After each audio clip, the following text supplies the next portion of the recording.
квадратных километров вместе с водной акваторией. В его составе 4 субъекта полностью. Это Мурманская область, Ненецкий, Малонецкий, Чукотские автономные области, округа, отдельные территории Якутии, Красноярского края и Архангельской области, ну и, естественно, наша Воркута. В этом же разделе хорошо раскрыта история освоения и развития Арктики. Археологи считают, что первые люди появились за полярным кругом около 30-40 тысяч лет назад. Славяне же пришли на побережье где-то в X-XI веке. По крайней мере, самое первое упоминание о путешествии за полярный круг в летописи 1032 года о неком посаднике Улебе из Великого Новгорода. Надо сказать, что новгородцы как раз и основали позже Поморье. По последним данным, почти 90% современного населения Арктики проживают в городах. И самый первый город, который был основан в Заполярье, это Пустозерск. Он был основан в конце 15 века, просуществовал до 1960-х годов и находился в 20 километрах от нынешнего Нарьян-Мара. К слову, в 17 веке там была построена тюрьма, самая страшная и далекая на севере государства. И там томился 15 лет заключения идеолог старообрядчества протопоп Аввакум, и сидели там и князья, и бояре, и воры, и бунтовщики, конечно же. Но из Пустозерска же уходили и северные экспедиции. В атласе можно проследить все значимые арктические экспедиции и географические открытия. Полный обзор истории заселения и освоения полярных территорий вплоть до 2015 года. Несколько разделов дают подробную географическую и климатическую характеристику Арктики. В Арктике добывается 10-я часть общемировых запасов нефти и 4-я часть природного газа. Надо отметить, что в российском секторе сосредоточено 80% арктической нефти и почти весь газ. Ну, кроме того, здесь месторождение и угля, и драгоценных разноцветных, и цветных и редкоземельных металлов, алмазов. Вот раздел «Ресурсы нет» как раз дает подробное представление обо всех этих ресурсах, в том числе на Атлантическом шельфе, на континентальном шельфе, простите. О Северном Ледовитом океане, о его морях, побережьях, о многочисленных островах, льдах, снегах, а также о водах и почвах суши в 5 разделах атласа. К слову, Северный Ледовитый океан менее соленый, чем любой другой в мире, благодаря своим ледникам, осадкам и стокам рек. И толщина однолетних льдов в нем достигает 1,5 метров, а многолетних 3-4 метра. Надо сказать, что наши северные реки промерзают от 40 до 80 сантиметров. Живой природе Арктики, экологическим проблемам посвящены следующие разделы. Климат Арктики значительно разнится на разных ее территориях, поэтому живая природа очень разнообразна. Но даже в полярных районах и во льдах есть жизнь. Это разные виды водорослей и лишайников. Но вот такой момент. Хвостатая амфибия, сибирский углозуб. У него феноменальная способность переносить самые низкие температуры. При 0 градусах он активен и выживает при минус 40. Бурозубка – это землеройка, не только самое маленькое существо, животное в Антарктиде, в Арктике, но и самое прожорливое. Ее вес от 3 до 16 килограмм, съедает она в 4 раза больше. Причем без еды она не может прожить и 3 часов. Визитная карточка Арктики – белый медведь. Все знают, что их популяция сейчас угрозу серьезно представляет постоянное таяние льдов и браконьерство. Сейчас только коренным народам, которые проживают на побережье Северного Ледовитого океана, разрешена охота по специальной квоте на белых медведей, моржей, нерп и тюленей. Из шкур шьют обувь и одежду. Вот такой интересный факт. Обувь из шкуры старого моржа или нерпы выдерживает походы по сланцевым почвам, которые не выдерживает никакая современная высокопрочная каучуковая подошва. В разделе «Население и культура» информация о демографической ситуации, о коренных народах, о миграции населения. Этот раздел очень хорошо показывает контраст развития региона от почти первобытных хозяйств и кочевания до современных городов. Самая благоприятная демографическая ситуация все-таки в Ямало-Ненецком автономном округе. Остальные районы, к сожалению, сокращается, население сокращается. Так, например, в нашей Воркуте с 1989 года население сократилось чуть ли не в 2 раза. Около 116 тысяч было, осталось 59. В разделе «Культурное, духовное и природное наследие» сведены воедино все части арктического наследия. Самое главное – это заповедник Соловки, другие музеи, следы полярных экспедиций, становищ, полярной станции, заказники и памятники природы. Следующие разделы посвящены экономике региона, природным и техногенным рискам и таким актуальным вопросам, как загрязнение отдельных территорий. И завершает атлас уникальные данные, которые демонстрируют изучение и картографирование Арктики с помощью снимков с космических аппаратов дистанционного зондирования Земли. И также раздел «Арктика. Зона международного сотрудничества». Данные его отражают стратегические приоритеты России в Арктике и возможности сотрудничества с другими арктическими странами. Итак, если подвести итоги, то сегодня Арктика – это важнейший для экономики России регион с колоссальными запасами нефти, газа, других полезных ископаемых, а также огромными запасами пресной воды. Растительный животный мир Заполярья удивительно неповторим. У коренных народов удивительная самобытная культура и традиция. Арктика быстро развивается, появляются современные промышленные объекты и города, создаются транспортные инфраструктуры. Ну и, конечно, регион имеет геополитическое значение. Вы все знаете, что ведется борьба за территории. Это зона стратегических интересов разных стран. И вот как раз Национальный атлас Арктики собрал воедино все знания об особенностях этого региона. Как отмечают создатели, он может служить основой для прогнозирования и планирования деятельности в арктическом регионе. От себя хочу добавить, что это просто отличный научный материал и для научных работ, и для изучения. При таком малом тираже, всего 1000 экземпляров, и при достаточно высокой стоимости, далеко не каждая библиотека может им похвастаться. Мы, в свою очередь, рады пригласить вас поработать с этим атласом в стенах нашей библиотеки. К сожалению, наше здание на Советской 13 пока на ремонте, поэтому мы вас приглашаем по адресу Катаева, 41. Будем вам рады. Спасибо за внимание.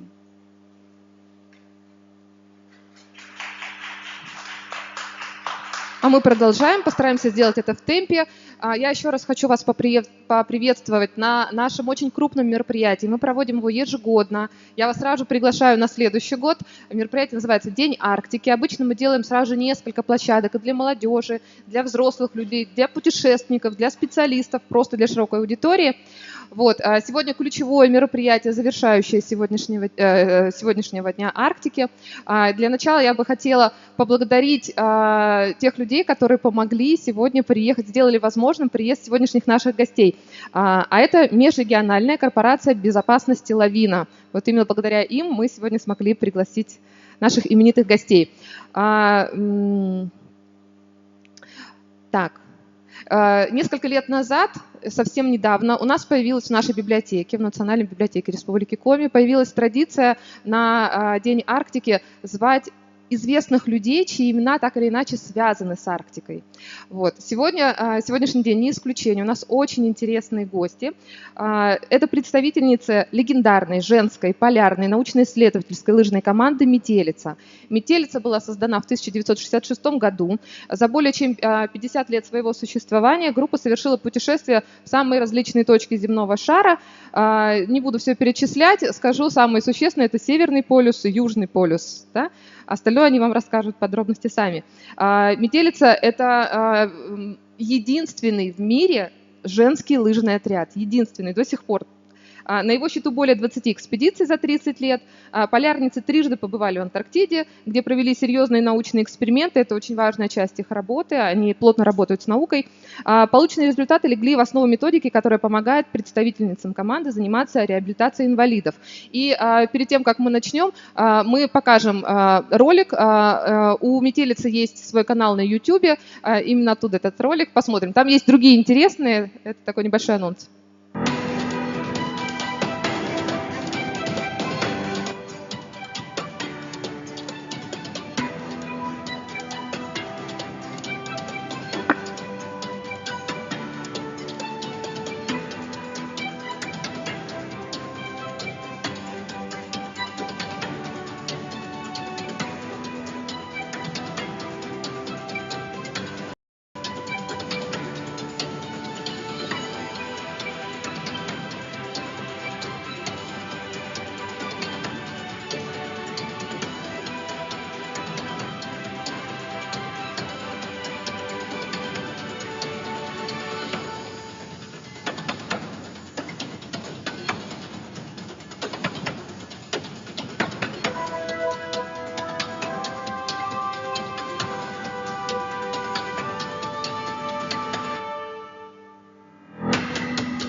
И мы встречаем Ирину Кузнецову, дочь бессменного капитана команды Валентины Михайловны Кузнецовой.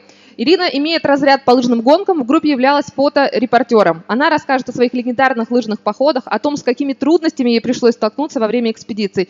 И Светлану Самара. Светлана – президент Международной общественной организации «Метелица». Теперь эта организация называется именно так. От нее участники сегодняшнего дня Арктики узнают, какие цели команда ставит перед собой сегодня, чем занимается эта легендарная команда сейчас. Поприветствуем.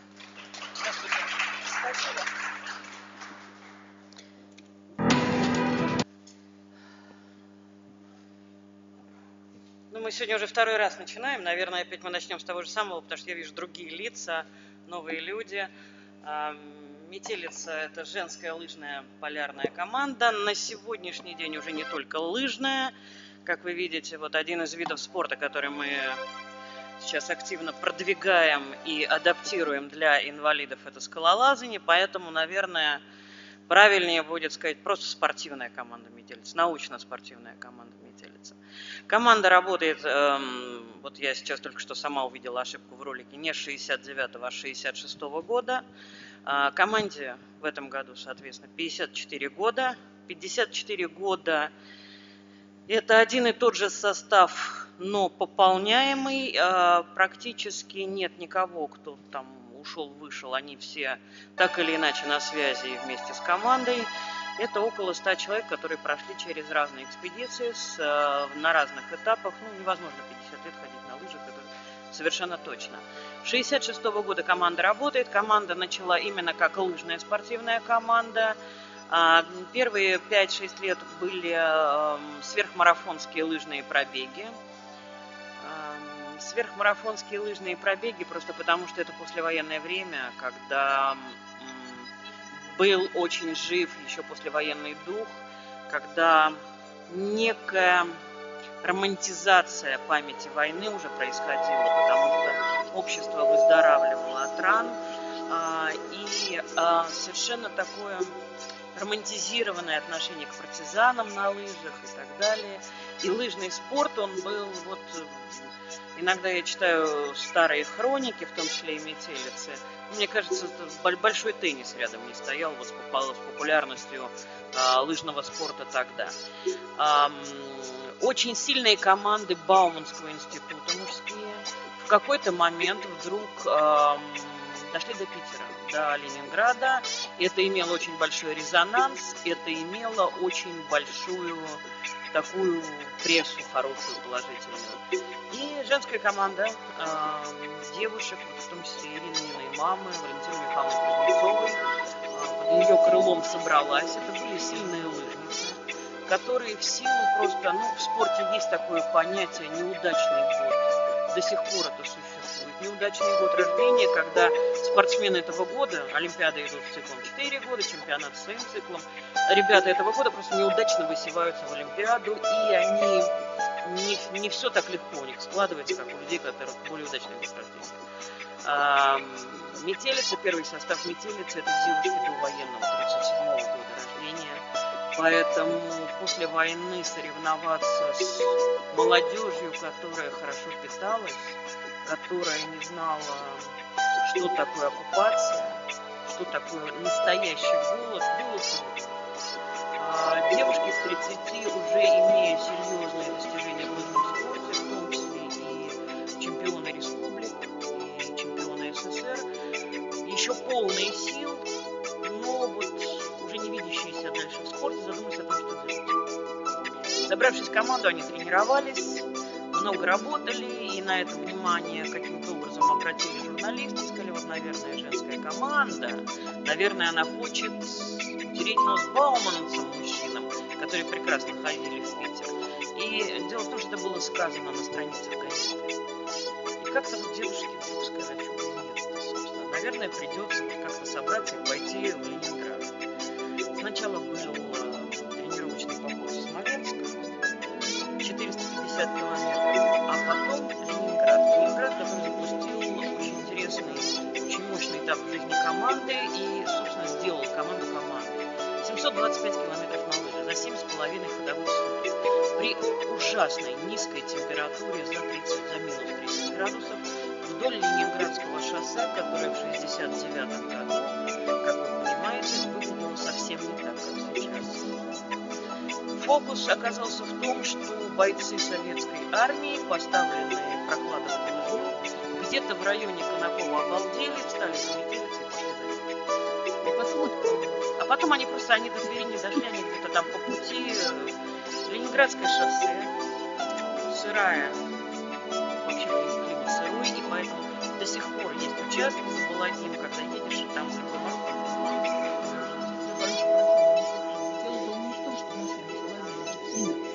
Просто вызов не был брошен этим мужчинам, и это была не их мечта. Они не понимали задачу. Молодые мальчишки, бойцы срочной службы, тем не менее, вот они психологически, всячески, они не понимали, зачем они идут, они сломали по дороге. Такое веришь, гордимся своими и восхищаемся. Вот. В итоге девушки дошли до Ленинграда, показав очень хорошее время, и стали думать, что делать дальше после этого. И вот здесь связано с личными историями каждой из девушек, и опять же с периодом жизни. Уже очень хорошо восстанавливалась жизнь после войны. Уже все это отходило назад. Отец Валентины Михайловны Кузнецовой в свое время воевал с Финляндией. И когда они задумались идти в Финляндию, просто потому что это лыжная страна, куда еще на лыжах-то идти, собственно, он мне говорил, что вы сошли с ума, зачем вы туда идете? Я своими глазами видел, как финны резали детей, как вы оттуда не вернетесь. Ну вот она сказала, что я иду туда, чтобы это больше никогда не повторялось. И они смогли организовать, они смогли подготовиться. За 33 дня,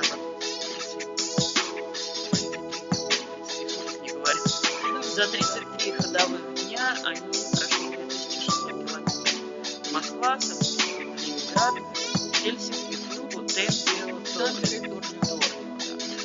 Опять же, морозы, очень много сложностей, морозы временами были такие, что крепления лопались, девушки утром становились на маршрут ботиночки 37 размера, они широкие 40. Иногда в ботинках была просто она просто утром некоторые сердце привыкало работать в течение дня, за ночь не успевали становиться, там сложнейшие. Тем не менее, девушки дошли до финиша, и на удивление это перевернуло вообще не только Финляндию, но и Скандинавию по отношению к СССР, к России. Пришли красивые молодые женщины, очень спортивные, которые дали бешеные совершенно показатели. А Финляндия – это страна, которая рождается молодежь. Финляндские дети говорят, что учиться ходить, они учатся потом, когда они учатся ходить. Поэтому это вот Финляндию потрясло настолько, что на сегодняшний день Финляндия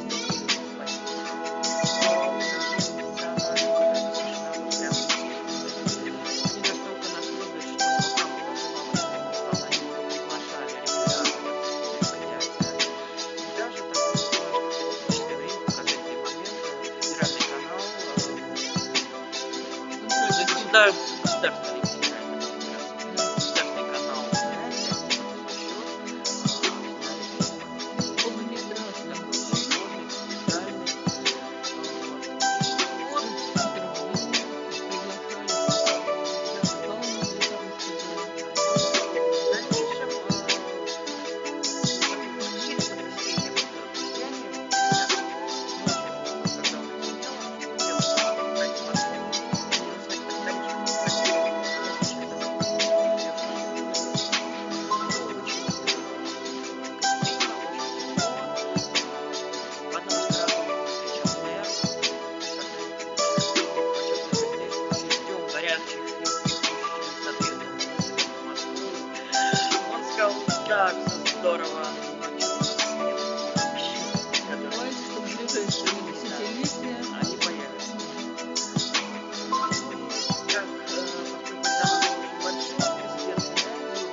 дальше в этом смысле можно бесконечно ходить куда-то, непонятно зачем. Это неинтересно, метелицы задумались. И они задумались, стали искать следующую мечту. И следующей мечтой стала Антарктида. Но в Антарктиду нельзя было попасть вообще. Южный полюс. Попасть женщине в Антарктиду нельзя было в принципе, потому что было международное соглашение, очень жестко ограничивающее присутствие, рабочее присутствие женщин на континенте по куче причин. Вообще не из серии там папа на корабле. Вообще не из серии. И попасть в Арктику нужно было только, в Антарктиду только заработав очень серьезный авторитет. Метелица начала ходить в Арктику, чтобы наработать опыт, чтобы понять, насколько ей это нужно, чтобы понять, насколько это нужно и возможно вообще.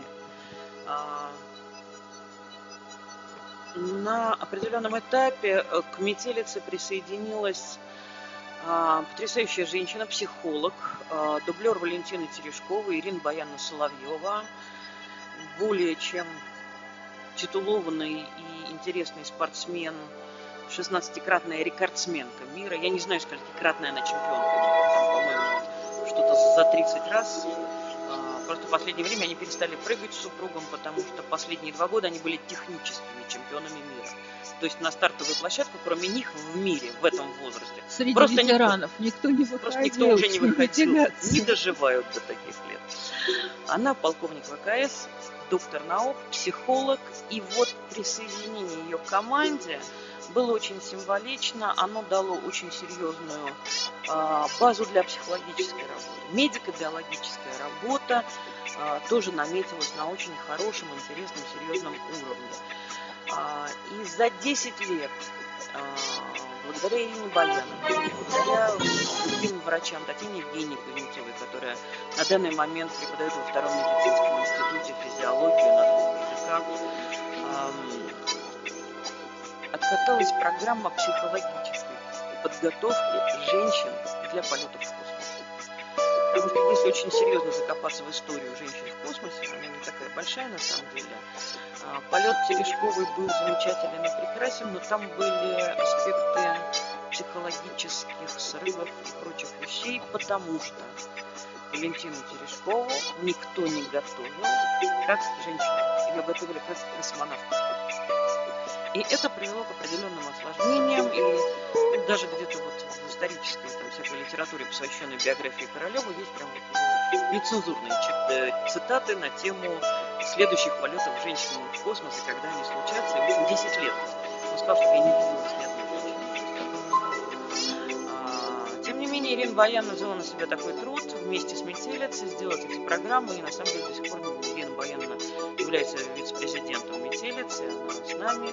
И Савицкая полетела вот на этой программе психологической подготовки. Ну, сейчас женщины, знаете, вот, мне кажется, женщин-водителей трамвая осталось меньше, чем женщин-космонавтов. Они туда на завтрак, обед и ужин летают. Но вот Арктика дала 14 экспедиций, серьезных, мощных. И она дала тот опыт, который позволил метелице претендовать на Антарктиду. 3 экспедиции антарктические, в 1988 году рекогносцировка, несколько месяцев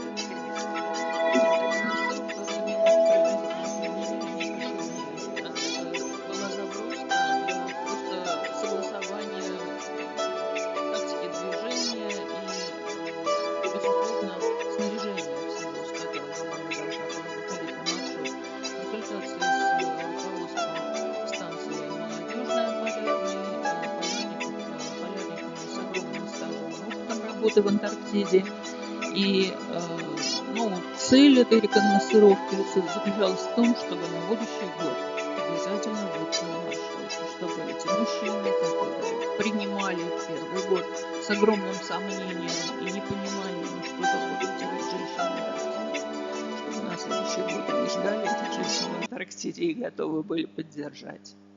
Уровень сомнения был настолько высок, что когда самолет уже сел, и женщины уже должны были выходить из самолета, а вы видели на видео какой-то трап, Это вот не такой трап, который вот мы привыкли, да, это просто лестница металлическая. И вытаскивать за собой огромные баулы, потому что они, ну, весили серьезно. Это было неудобно, и женщины увидели стадо пингвинов в красных куртках, которые вот так стоит под метелью и смотрит. И не реагирует. Мужчины оторопели. Когда увидели женщин, они не поверили своим Они глазам. просто стали смотреть. Девушки дергались, а потом Ну, в Михайловна конце не выдержала и хорошо. сказала, что мужики-то тут есть, в конце И тут концов. мужчины, девушки прилетели. Со словами- Помогите нам. И И со сразу словами- все бросились помочь, Да, и принять словами подарок. «Правда, бабы», народ начал шевелиться. До такой степени, при том, что все было согласовано, все было, ну, это Антарктида, это не там, Москва или Ленинград, куда можно просто взять и прилететь, никому ничего не сказав. Это Антарктида.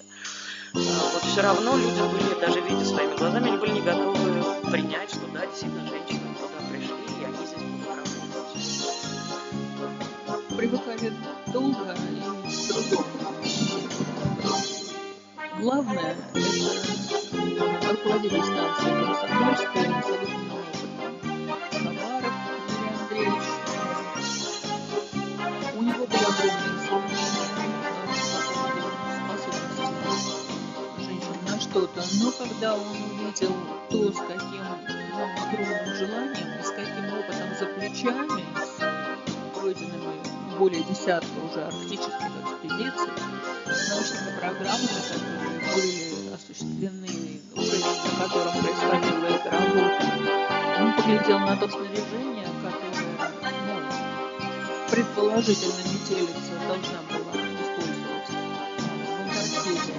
Он смог дать незначительное количество рекомендаций. Сказал, я вижу, что у вас серьезная очень проработка, девчонки, приготовиться, мы будем вас поддерживать. Какие-то свои дополнения, замечания, предложения. Все рассмотрено, принято. И мы занимались уже в течение следующего года подготовкой и разработкой уже специализированного приборного снаряжения, экспериментально-практического такого, которое должно быть. И сотрудничали с рядом очень серьезных таких вот фирм, как завод «Звезда», например, который занимался для космонавтов, космонавтики готовы средства выживания, все, включая скафандры. Мы испытывали их снаряжение, испытывали их маску. Институт Между прочим, по поводу космического питания, прошу прощения за то, что сказаю, последний тюбик с космическим повидлом мы выбросили года 2 назад всего, потому что на него кто-то наступил. И просто... Ну, кстати, все, что осталось в тюбике, попробуйте, очень даже съедобно. Я не знаю, что это просит, но это вкусно, и это хранится по 20 лет.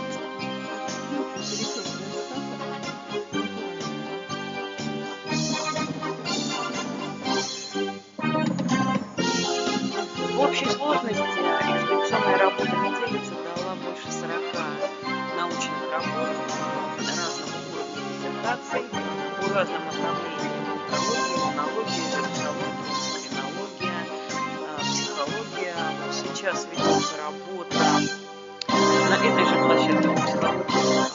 Сейчас наши специалисты. Но на самом деле я опять же сделаю ремарку, чтобы вы понимали, на сегодняшний день основной состав ходовой легендарной метелицы, он, конечно, уже в более философском настроении. Правда, это все равно все еще работающие люди, потому что большинство из них каждый день ходят на работу. Молодым, И хорошо работает, когда прекрасно справляется.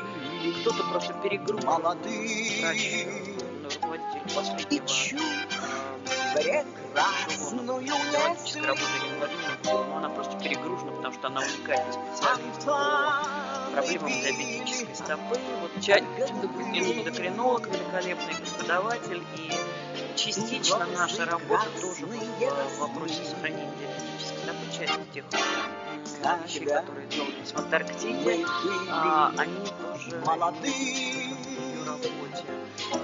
Сейчас состав команды, именно работа, просто на базе команды образовалась общественная организация.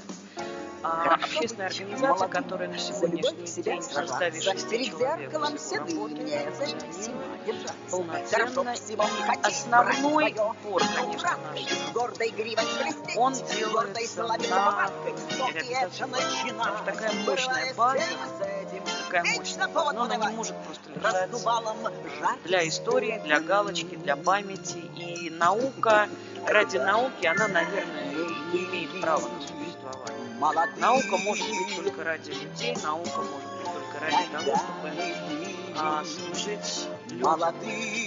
Поэтому сейчас на это основной упор. Мы увидели, что психологические программы, вот то, что делала Ирина Баянова для космоса, умение войти в режим длительной экстремальной работы, умение длительно работать в экстремальных условиях, где все время разные стресс-факторы, где все время разные проблемы, где все не просчитываемо, где тебе нужно полагаться на другого человека абсолютно без сомнения.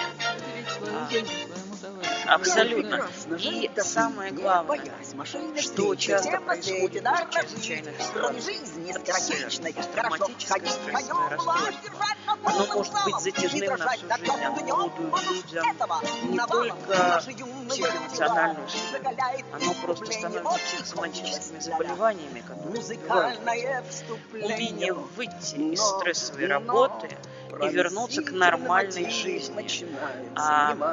Опять же ремарка, вся метелица замужем, у всех есть дети, внуки, некоторых правнуки. То есть это не сумасшедшие люди, которые где-то в Арктике летают на метле, потому что заняться им больше нечем.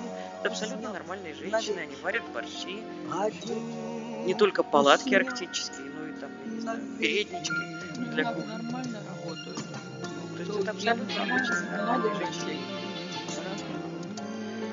Ну, наверное, вот это вот все, что кажется, мы хотели себе сказать. И мы будем рады ответить на любые ваши вопросы. Да, друзья, если есть вопросы, я с микрофоном буду подходить, потому что мы пишем наше интервью. Есть вопросы у кого-то? Да?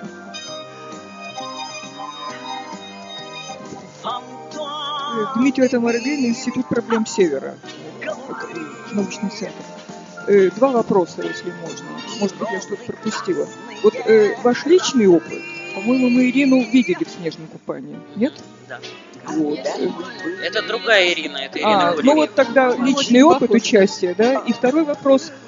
Сейчас-то ходят люди на лыжах, метелица, да? Спасибо. Ну,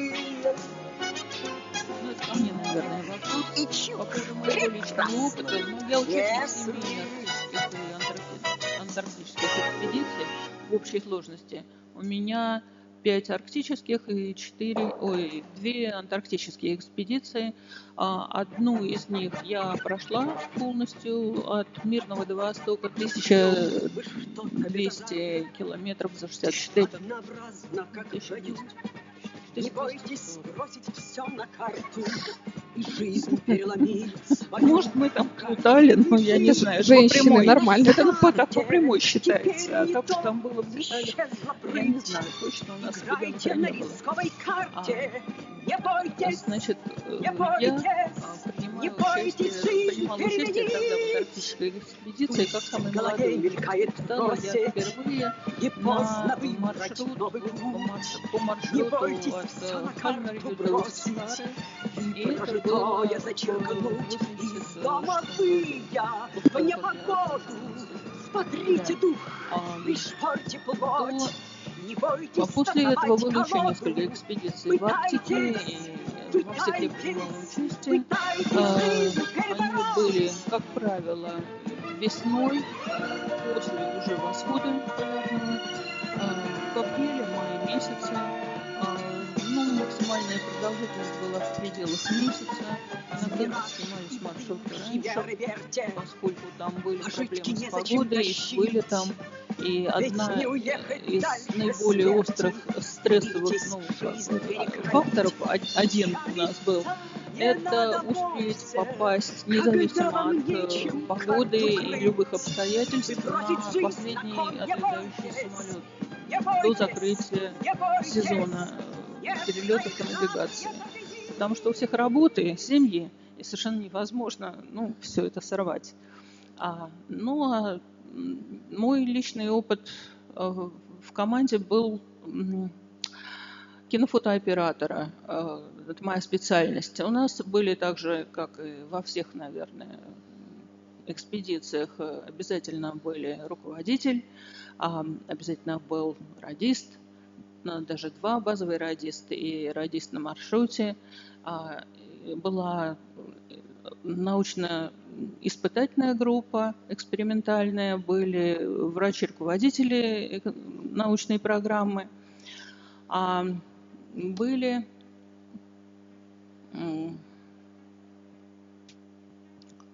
что-то я, в общем, сами понимаете, естественно, навигация, штурман. Собственно говоря, поскольку я выросла в команде «Метелица», родилась в 1961 году, и с 1966 года я видела уже там с детсадовского возраста, как готовятся первые пробеги, как в них идут, как из них возвращаются, какой духовный подъем, какой резонанс. Потом начало вот этой вот полярной мечты, создание снаряжения у себя в свободное от работы время, в выходные, в праздники, на коленках, чтобы в отпуск согласовать все и пойти на своем снаряжении, первом таком, как еще не испытанном, пойти в Арктику. И я помню, как мы с детьми, с моими там одноклассниками и товарищами по двору бегали, стреляли какие-то санки, у кого было возможно, или искали сломанные раскладушки, или добывали какие-то раскладушки, из которых вот из ножек там скручивали базу, основу к которой приделывались потом лыжи, и сверху устанавливался такой емкий баул, который был вот нашим основным рюкзаком на лыжах. Рюкзак за спиной девушки не несли, они устроены иначе, чем мужчины, и тяжести такие вот, переносить, каркаса такого нет. А женщины легко, сравнительно тянут, на постромках за талию завязанные, вот, на пояс прицепленные достаточно тяжелые сани, от 50-70 килограмм, зависит от продолжительности маршрута. И очень, конечно, хотелось бы, чтобы было меньше торосов на пути, старались их по возможности обходить. Первые тренировочные маршруты были между островами, по большей части сначала на континенте.